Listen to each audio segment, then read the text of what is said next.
ம், சரி, ஆக்கிஃபும் சரி. நிறப்பூச்சு ஒன்று தயாரிக்கப்பட்டுள்ள மூல நிறங்களை கண்டுகொள்ள மிக பொருத்தமான முறை நிறப்பதிவியல் முறை, கரைப்பான் பிரித்தெடுப்பு முறை, மீளப்பளிங்காக்கல், பகுதிபட காய்ச்சி வடித்தல்.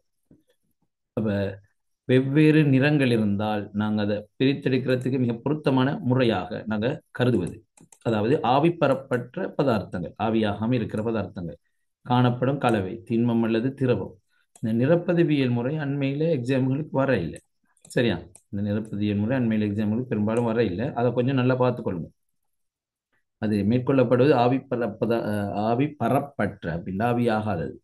சரியா? பெட்ரோல், வேற அப்படியான பதார்த்தங்கள் ஆவியாகக்கூடியது, இப்படி ஆவியாகாதது. சரியா? பதார்த்தங்கள் காணப்படும் கலவை திண்மம் அல்லது திரவம் ஒன்றில் கூறுகளை ஒன்றிலிருந்து ஒன்று வேறுபடுத்தி அறிவதற்காக நிறப்பதிவியல் முறை மேற்கொள்ளப்படும். இதுல இரண்டு அவத்தைகள் இருக்கு. அசையும் அவத்தை அல்லது இயங்கும் அவத்தைன்னு சொல்லுவோம். சரியா? அசையும் அவத்தை, இயங்கும் அவத்தை. அடுத்து என்ன அவத்தை? அசையும் அவத்தை, இயங்கும் அவத்தை. அடுத்து என்ன அவத்தை?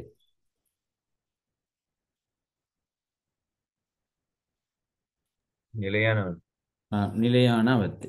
அசையாத அவத்தை அப்படின்னா அசையக்கூடியது. அசையும் அவத்தையா இருந்தால் அசையாதது நிலையான அவத்தைன்னு சொல்லுவோம். சரியா? அப்ப நான் கடதாசி ஒன்றை வச்சு இதை செஞ்சால் கடதாசிங்கிற பதிவியல் முறைன்னு சொல்லுவோம். கடதாசி அசைவதில்லை, அதுல கரைப்பான் அல்லது கரையம் தான் மேல் நோக்கி அசையும் அப்படின்னு சொன்னால் அது அசையும் அவத்தை. ஆகவே காகிதம் அல்லது பேப்பர் வச்சு செஞ்சால் நாங்கள் காகித நிறப்பதிவியல்னு சொல்லுவோம்.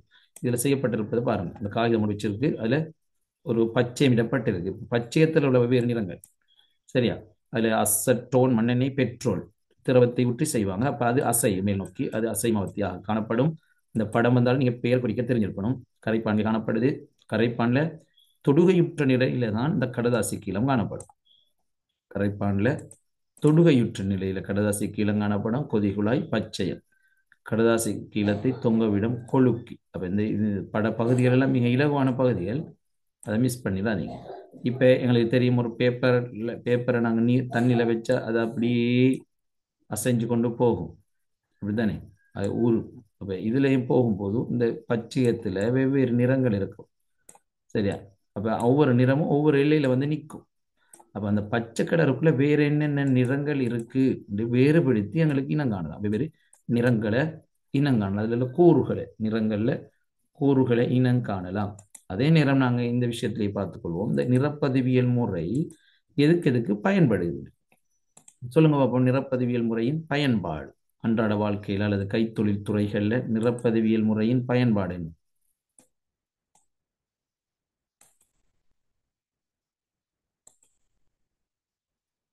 நிறப்பதிவியல் முறையின் பயன்பாடு.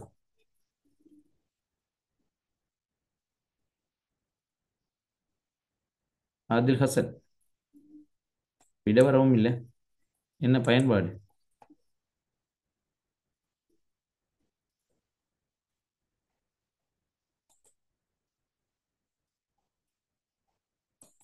சரி, இன்னொரு சொல்லுங்க.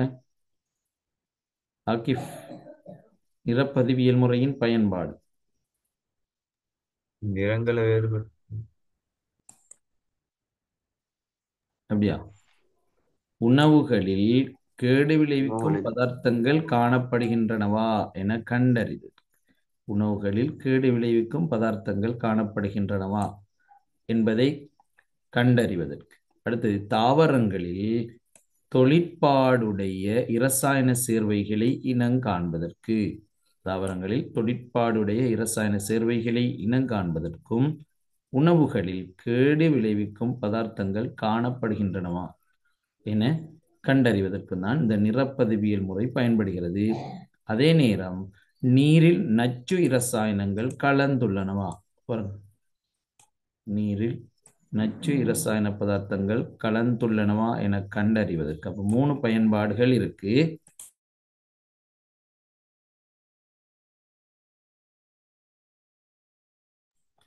நீரில் நச்சு ரசாயனங்கள் கலந்துள்ளனவா என கண்டறிவதற்கு, உணவுகளில் கேடு விளைவிக்கும் பதார்த்தங்கள் காணப்படுகின்றனவா என கண்டறிவதற்கு. அடுத்தது அப்ப நீர், உணவு, அடுத்தது தாவரம். தாவரங்களில் உள்ள தொழிற்பாடுடைய இரசாயன சேர்வைகளை இனங்காண்பதற்கு ஆகிய தேவைகளுக்கு இந்த நிறப்பதிவியல் முறை தேவைப்படுது. சரி, அடுத்த கேள்வி. வீட்டு மின் சுற்றியுள்ள துணைக்கூறுகளை முறையாக காட்டுவது. 35வது ஆன்சர் அனுப்புங்க.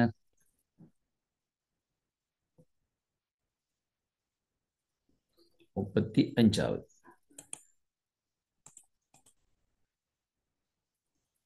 2 3 2வது வந்திருக்கு, 3வது வந்திருக்கு. அனுப்புங்க பார்ப்போம் பார்ப்போம்.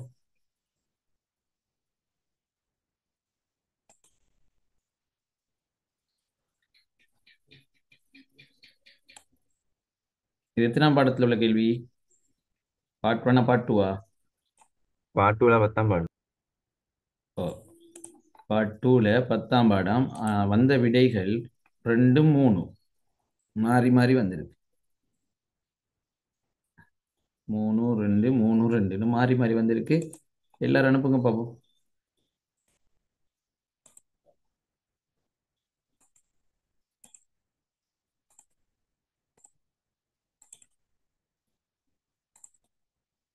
நல்லா யோசிச்சு அனுப்புங்க. வீட்டு சுற்று உங்களுக்கும் வரக்கூடிய வாய்ப்பு இருக்கு. சரி, இப்போ நாங்கள் பார்ப்போம். வீட்டு மின் சுற்றில் உள்ள துணைக்கூறுகளை ஓர்டருக்கு கேட்டிருக்கு.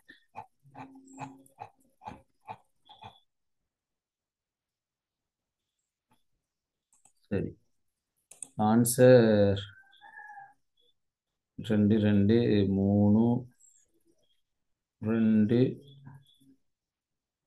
3 2. சரி, இப்ப வீட்டு மின் சுற்ற பாருங்க பார்ப்போம். ஆக ஃபெஸ்ட்டுக்கு எது இருக்கு? முதலாக சேவையுறுகி. முதலாக சேவையுறுகி தான் இருக்கு. அப்ப வீட்டு மின் சுற்றுல துணைக்கூறுகளை ஒழுங்குமுறையாக காட்டுவது. அப்ப சேவையுறுகி. முதலாவது என்ன வரணும்? சேவை. சேவையுறுகின்னு வந்தால் இதுல 4வது விடையும் முதலாவது விடையும் வராது. 2 அல்லது 3. சரியா? அப்ப நீங்க அனுப்பியிருக்கு 2 3 தான். சரி, அப்ப எந்த இடத்துல குழப்பம்னு பார்ப்போம். அப்ப 2லையுமே முதலாவது சேவையுறுகி. சரி, சேவையுறுகிக்கு பிறகு மின்மானி இருக்கா, பிரதான ஆளி இருக்கா? மின்மானி. மின்மானி இருக்கு. அதாவது நீங்க வெளியே போய் நீங்க இன்னைக்கு வீட்டுல பாருங்க, மீட்டர் பாக்ஸ் இருக்குதானே, அதுக்கு பக்கத்துல போய் பார்த்தீங்கன்னா இது ரெண்டும் ஒரு பாக்ஸ்ல இருக்கும். அந்த பாக்ஸுக்கு பக்கத்துல பாக்ஸ்ல தான் இது ரெண்டும் இருக்கு, மின்மானியும் சேவையுறுகியும். இது ரெண்டும் எங்களுக்கு சொந்தமானது அல்ல. எங்களோட வீட்டுல இருந்தாலும் இது ரெண்டும் எங்களுக்கு சொந்தமானது அல்ல, இலங்கை மின்சார சபைக்கு சொந்தமானது. இப்ப இதுல இந்த திருத்தங்களோ மாற்றங்களோ நாங்க அவர்களோட அனுமதி இல்லாம நாங்கள் செய்ய முடியாது. அப்ப சேவையுறுகி மின்மானி. அப்ப சேவையுறுகி மின்மானிக்கு பிறகுதான் பிரதான ஆளி, அப்புறம் தடக்கு ஆளி, அதுக்கு பிறகு வேறு வேறு நுண் சுற்றுடைப்பான் என்சிபின்னு சொல்லுவோம். தடக்கு ஆளிக்கு நாங்க பிரேக்கர் ஆர்சிசிபி, இடறு ஆளின்ற போன்ற பல பெயர்கள் இருக்கு. சரியா?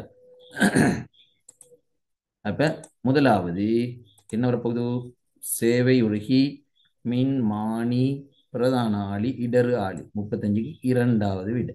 3வது விடை அடிச்சாக்கள் பிரதான ஆளிக்கு முன்னதாகத்தான் மின்மானி வரும். நீங்க ஞாபகம் வச்சு கொள்ளுங்க, பிரதான ஆளிக்கு முன்னதாக மின்மானி வரும். சரி, இந்த படத்துல ஒரு பிழை இருக்கா? வயர் போறத்துல சொல்லுங்க பார்ப்போம். சேவையுறுகினோட வயர் போற விஷயத்துல ஒரு பிழை இருக்கான்னு சொல்லுங்க. இல்லாட்டி எப்படி வரணும் அது?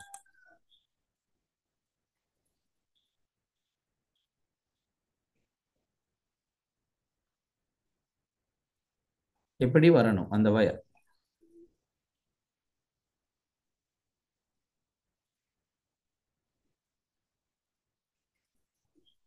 யாருக்கு சொல்லு? நிக்க வயர் மாதிரி வந்தீங்க. ஆ, சேவையுறுகினோட 2 வயரும் செல்லுமா? சேவையுறுகினோட 2 வயரும் செல்லுமா? பகத் சொல்லுங்க பார்ப்போம். பகத், சேவையுறுகினோட 2 வயரும் செல்லுமா? இல்ல சார், ஒன்று தான் போகும்.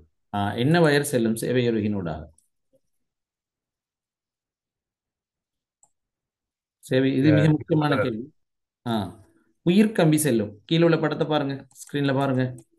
சேவையுறுகினோட உயிர் கம்பி மாத்திரம் தான் செல்லும். நீங்க இன்றைக்கு பார்க்கலாம் உங்களோட வீட்டுல இந்த சேவையுருகி இருக்கும், அதனோட ஒரு வயர் தான் உள்ளால போகும். அடுத்த வயர் டிரெக்டா வந்து இந்த மின்மானிக்கு வந்து சேரும், நியூட்ரல் வயர். சரியா? அப்ப நியூட்ரல் வயர் டிரெக்டா வந்து மின்மானிக்கு சேரும். உயிர் கம்பி எல் வயர் மாத்திரம், அதாவது ஒரு வயர் மாத்திரம் சேவையுருகினூடாக வந்து சேரும். அப்ப இரண்டு வயரும் அங்க செல்லாது. இந்த படத்துல ஏதோ ஒரு விதத்துல இப்படி காட்டியிருக்கு. இதனோட சிவப்பு வயர் மட்டும்தான் வந்திருக்கும். சரியா? ஏதோ ஒரு வயர் மட்டும்தான் வந்திருக்கணும், அடுத்தது வெளியால வரணும். சரி, அதை ஞாபகம் வச்சுக்கொள்ளுங்க. 36வது நியூட்டனின் மூன்றாம் விதியை விளக்குவதற்கு உரிய சந்தர்ப்பம். 36வதுக்கு என்ன மிகவும் இலகுவானது. ரெண்டாவதுக்கு வந்திருக்கு. அனுப்புங்க பார்ப்போம்.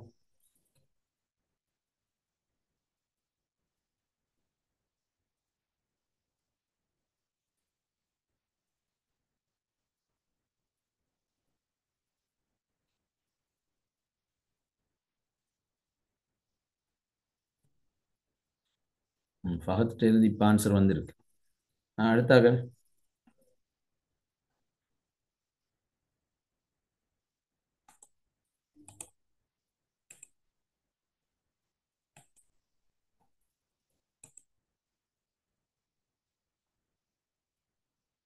ராகவி, முஷ்னி, ஆதில் ஹசன், நீங்க 3 பேர் ஆன்சர் அனுப்பல.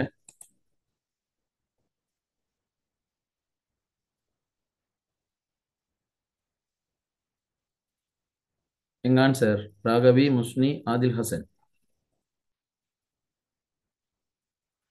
ராகவி சரி, முஷ்னி, ஆதில் ஹசன்.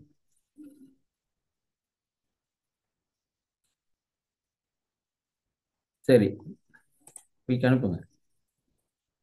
பார்ப்போம். நியூட்டனின் மூன்றாம் விதியை விளக்குவதற்கு பயன்படுத்தப்படும். இதுல எந்த மாற்றம் இல்லை, எல்லாருமே ரெண்டாவது வீடு அனுப்பியிருக்கீங்க. சரி, மரத்திலிருந்து காய் விழுது. மரத்திலிருந்து காய் விழ போது கீழ் நோக்கி வரும்போது வேகம் கூடுமா குறையுமா?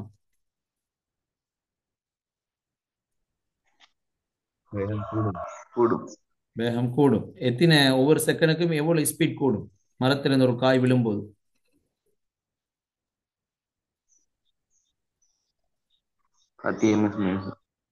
10 ms-1 கூடும். ஒவ்வொரு செகண்டுக்கும் 10 ms-. அதனால தான் புவியீர்ப்பு ஆறுமுடுகள் நாங்கள் 10 ms-2, அதாவது G7 10 ms-2 நாங்கள் சொல்றோம். சரியா? சரி, அப்ப மரத்திலிருந்து காய் விழுதல் மூன்றாம் விதிக்கு வராது. துடுப்பின் மூலம் வலிக்கும் திசைக்கு எதிர் திசையில் படகு செல்லுதல். அந்த மூன்றாம் விதி என்ன சொல்லுங்க பாப்போம். மூன்றாம் விதி என்ன? ஒவ்வொரு தாக்கத்திற்கும் சமனும் எதிருமான மறுதாக்கம் உண்டு. Very good. ஒவ்வொரு தாக்கத்திற்கும் சமனும் எதிருமான மறு தாக்கம் உண்டு. சரியா? இன்னொரு ஆள் சொல்லுங்க பாப்போம். ஒவ்வொரு தாக்கத்திற்கும் சமனும் எதிருமான மறு தாக்கம் உண்டு.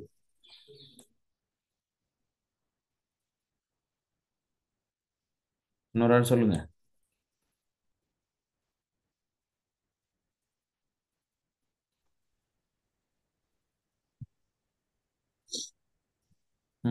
ஃபஹத் சொல்லுங்க.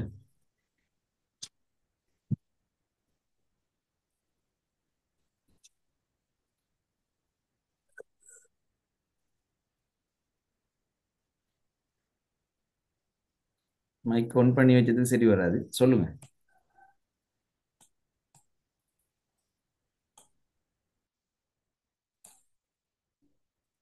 சரி, ஒவ்வொரு தாக்கத்திற்கும் சமனும் எதிருமான மறு தாக்கம் உண்டு. அதுதான் நியூட்டனின் மூன்றாம் விதி. வாகனத்தின் தடுப்பு பிரயோகிக்கப்படும் போது பயணிகள் முன்னோக்கி தள்ளப்படுது. அது எத்தனையாவது விதி? இதை தடுப்பதற்கு தான் சீட் பெல்ட் போடுவோம். முதலாவது விதி. முதலாவது விதி. முதலாவது விதி யாருக்கு சொல்லலும்?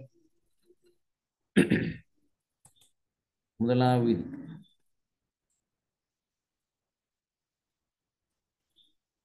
முஸ்னி சொல்லுங்க பாபு. முதலாவது விதி சரி, ஆகிப் சொல்லுங்க.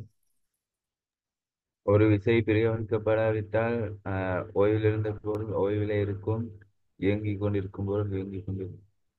சரி, புற விசைகள் தாக்காத போது.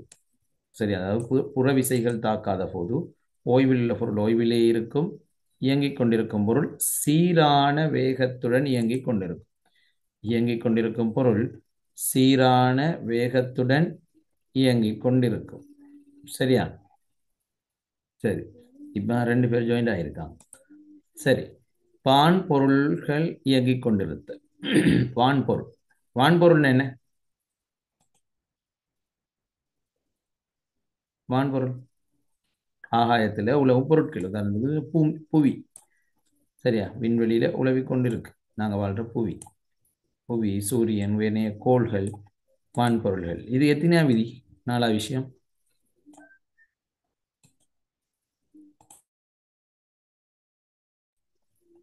நாலாவது எத்தனையாவது விதிக்குள்ள வரும்?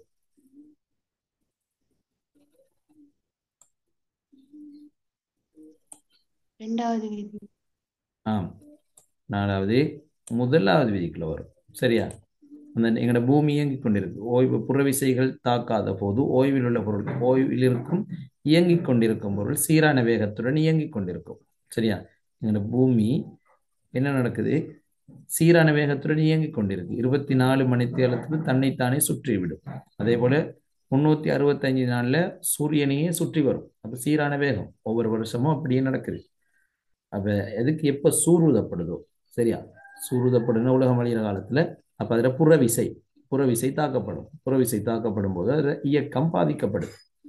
சரியா? அதுதான் வான் பொருட்கள் இயங்கிக் கொண்டிருத்தல். ஆகவே இந்த கேள்விக்கு சரியான விடை இரண்டாவது.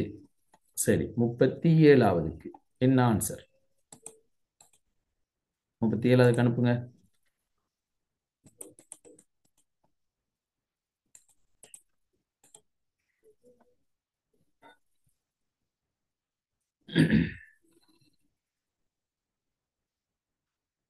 முப்பத்தி ஏழாவது ரெண்டு வகையான ஆன்சர் வந்துட்டு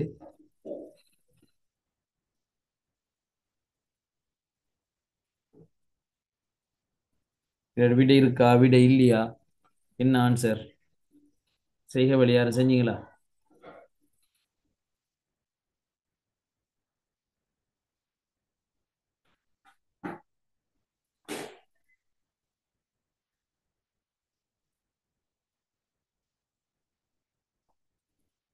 மூணும் நாலு அப்படின்றால் 45 30.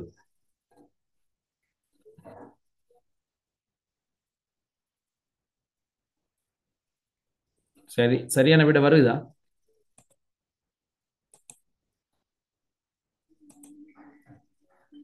விடை மூணுமே மீட்டர் நீளமான இலேசான கோட்பட்டுள்ளது. இடத்தில் 20 நியூட்டன் நிறை தூரத்தில் இருந்து 45 சென்டிமீட்டர் தூரத்தில் ஆதாரத்தில் தொங்கவிடப்பட்டுள்ள கோளை சமநிலைப்படுத்த, அந்த கோள் பி தொங்கவிடப்பட்டு ஆதாரத்தில் சமநிலைப்படுத்த தொங்க வேண்டிய நிறை யாது? சரி, இது என்ன அடிப்படை, என்ன தியரி? விசை திருப்பத்தில் வலஞ்சொலி திருப்பம் சமன் இடஞ்சொலி திருப்பம்.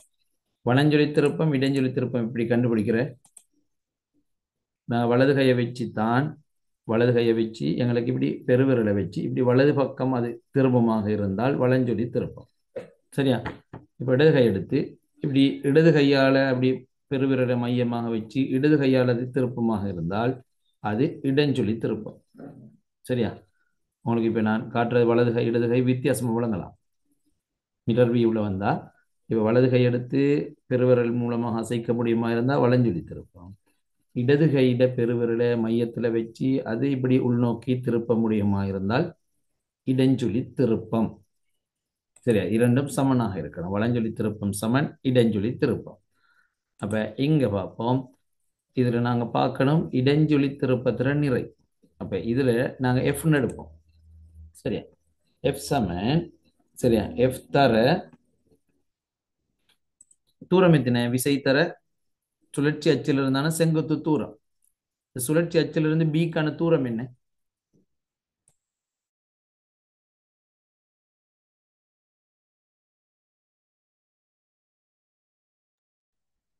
சுழற்சி அச்சிலிருந்து பிக்கான தூரம் 20 சென்டி. என்ன? 75 நியூட்டன். 75 வருமா? சொல்லுங்க. 20 20 25? இல்ல. 20. 20. கோல்ட மொத்த நீளம் எவ்வளோ?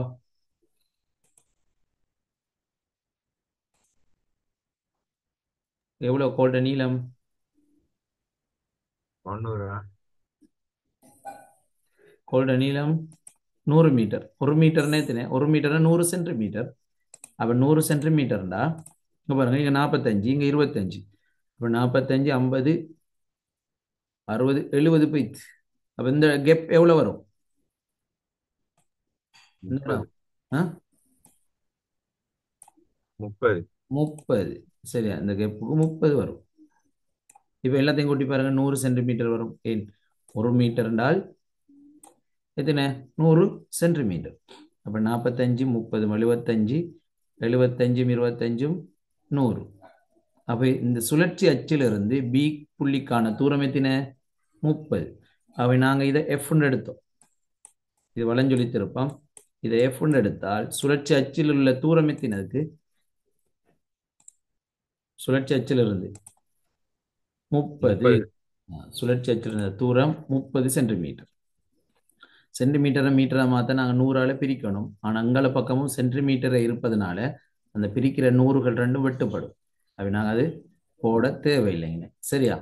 அப்போ சமன் அங்கால பக்கம் என்ன? விசை என்ன? 20. தூரம் என்ன? 45. சரியா பிள்ளை? இப்போ வலஞ்சொலி திருப்பமும் இடஞ்சொலி திருப்பமும் சமன். விசை தர சுழற்சி அச்சில் இருந்தான தூரம், செங்குத்து தூரம். அப்போ எஃப் தர 30, எங்கள் 20 தர 45. இதில் ஏதாவது குழப்பம் இருக்கா? இப்போ இதை சுருக்கினா சரி. எஃப் சமன் என்ன வரும்? எஃப் சமன் 20 தர 45, 900. சரியா? இல்லாட்டி திருப்பாமே நீங்க சுருக்கலாம். சரி, 20 தர 40, 45, 2, 90, இன்னொரு சைபர் சேர்த்தா 900. இப்ப அதை 30ஆல பிரிக்கணும். பெருக்கிற 30ங்களை வந்து பிரிப்படும். அப்ப எத்தனை விட வரும்? சொல்லுங்க பாப்போம். 30. 30. இப்ப விட வரப்போகுது. இந்த சைபருக்கு இந்த சைபர் வெட்டுப்பட்டால் சரியா 90 3ஆல பிரிச்சு எத்தனை?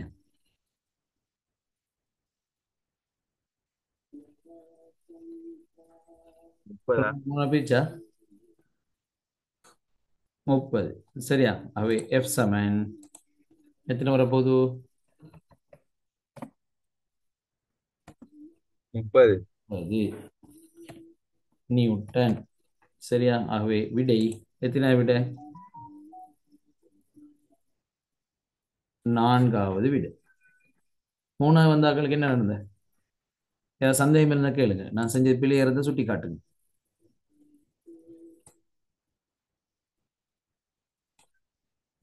சரியா? இது ஆகவே 4வது விடை.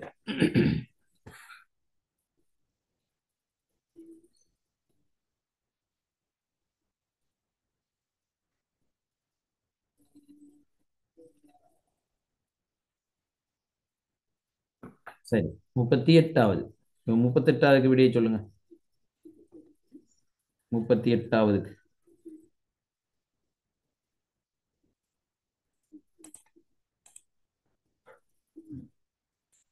38வதுக்கு விடை ஒன்று வந்துட்டு இலகுவான கேள்வி.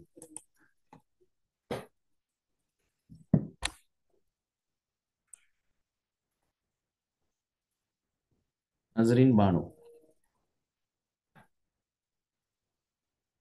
அடுத்தது முஸ்னி, ஃபஹத், ஆதில் ஹசன். இன்னைக்கு ஒரு விடையும் வர இல்லை உங்களிருந்து.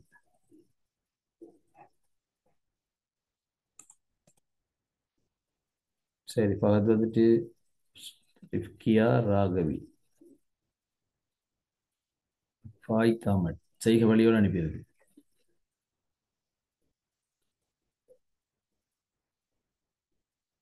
சரி, நாங்க இப்ப பார்ப்போம். அப்ப 4வது விட ராகவி இன்னொருக்க செஞ்சு பாருங்க. சரியா? 4வதும் 3வது வந்திருக்கு.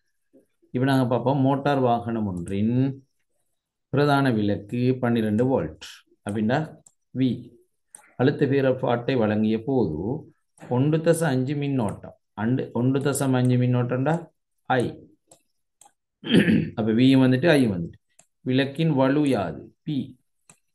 அப்ப என்ன சமன்பாடு? இந்த 3 எழுத்துக்களும் சம்பந்தப்படும் சமன்பாடு என்ன? P சமன் VR. பி சமன் விஐ. பி சமன் விஐல நாங்க செஞ்சோம்ல. சரி, ஆகவே பி சமன் விஐ. பாருங்க, பி சமன் விஐ. இப்போ எங்களுக்கு பி கேட்கப்பட்டிருக்கு, அதனால லேசி இந்த குறுக்கு பெருக்கவும் தேவையில்லை, நேரடியாக பியை காணலாம். ஆகவே பி சமன் வி 12 தர ஐ 1.5. 1.5 எங்களுக்கு லேசான முறையில் போடலாம், 3/2. அப்போ எங்களுக்கு சுருக்க லேசி. சரியா? அப்போ 1.5 எங்களுக்கு இலகுவான மெத்தட்ல போட்டு எப்படி செய்யலாம்? 3/2. சரிதானே? ஆகவே பி சமன் என்ன வரும்? பி சமன் 12 3 பிரிக்கினா 36. 36 2 பிரிச்சா 18. 18. சரியா? அல்லது ஈர் 6 12 6 3 18 எங்களுக்கு எழுதலாம். 18 அலகு என்ன அதில் தரப்பட்டிருக்கு? சரி, 18 வாட். வாட். சரி, அப்ப 39வது 38வது சரி 39வது. உலகில் வேகமாக பரவும் நிபா வைரஸ் எந்த அங்கி மூலம் கூடுதலாக பரவுகிறது? அப்ப இது ஒரு பொது அறிவு சம்பந்தமானது. சரியா? சமகால நிகழ்வோடு தொடர்பான கேள்வி. சரி, நீங்க நியூஸ்ல எல்லாம் கேள்விப்பட்டிருப்பீங்க. அதுக்கு என்ன சொல்லுங்க? 39 40 கிட்டத்தட்ட பொது அறிவு மாதிரி உள்ள கேள்விகள்.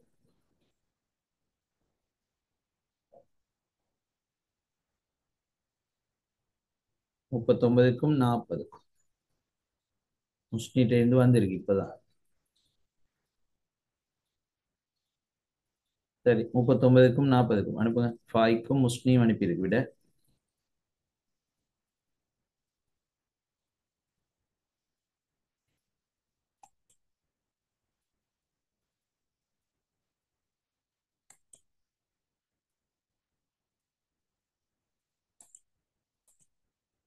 உலகில் வேகமாக பரவும் நிபா வைரஸ் எந்த அங்கி மூலம் பரவுகிறது? சரி, இது நீங்க ஜெனரல் நாலேஜ் கேள்வி. இது வௌவால் மூலம் பரவிய ஒரு நோய்.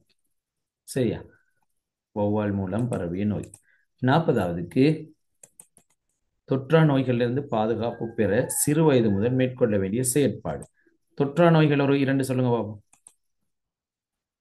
ஒருவரிலிருந்து இன்னொருவருக்கு நேரடியாக கடத்தப்படாத நோய்கள். நீரிழிவு.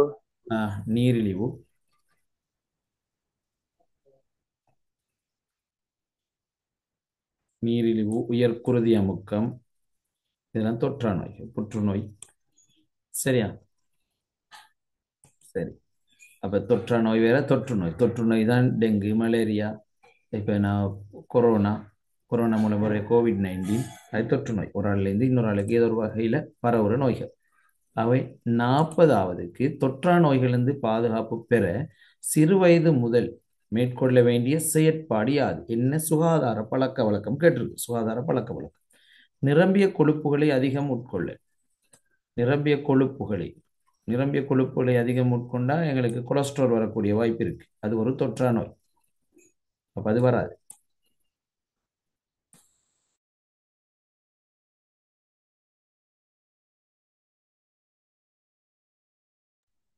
உப்பை அதிகம் பயன்படுத்தல். உப்பு அளவா பயன்படுத்தணும். வெள்ளை நிறமான 3 பதார்த்தங்களை நீங்க அளவுக்கு அதிகம் பயன்படுத்தினால் அது உங்களுக்கு நோய்க்கிட்டு செல்லும். ஒன்று உப்பு, அடுத்தது வெள்ளை நிறமான இன்னொன்று சீனி, அடுத்தது MSG மோனோசோடியம் குளுட்டோமேட் அப்படின்னு என்ன? அஜினமோட்டோ. சரியா? இந்த மூணும் அளவுக்கு அதிகமாக பயன்படுத்தினால் உங்களுக்கு நோய் வாய்ப்பு ஏற்படுவதற்கான சந்தர்ப்பம் கூட, நோய்படுவதற்கான சந்தர்ப்பம் கூட. உப்பை பயன்படுத்தல் உயர் குருதி அமுக்கம் ஏற்படும், அப்ப அதுவும் வராது. நார்த்தன்மையுள்ள உணவுகளை அதிகம் உட்கொள்ள, அடுத்து சிறந்த உணவு பழக்கம் மூலம் உடல் நிறையை கூட்டிக் கொள்ள. மூணாவது சரியா, நாலாவது சரியா? எது சுகாதார பழக்கம்? மூணாவது. மூன்றாவது. சரியா? சிறந்த உணவு பழக்கம் சரிங்க, ஆனா உடல் நிறையை கூட்டிக் கொள்ளல்